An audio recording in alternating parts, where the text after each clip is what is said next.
what does the first draft kind of look like in terms of what kind of things do you plop down?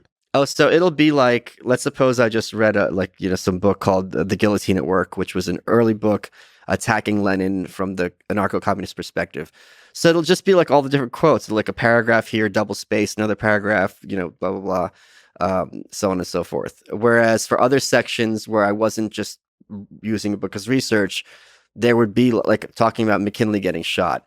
Like it's just me writing the narrative, and that I could just pretty much copy paste into the second draft.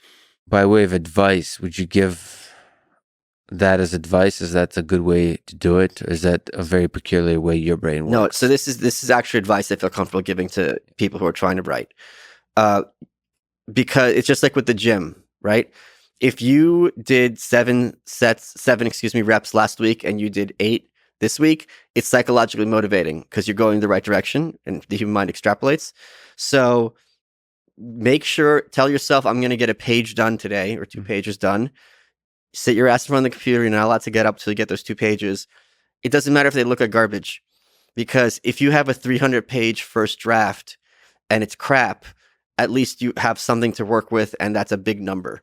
So the thing is, since the first draft is going to be crap, if you're editing as you write, it's going to be extremely discouraging. And it's also trying to drive and doing reverse at the same time. It's a completely nonsensical way to do it.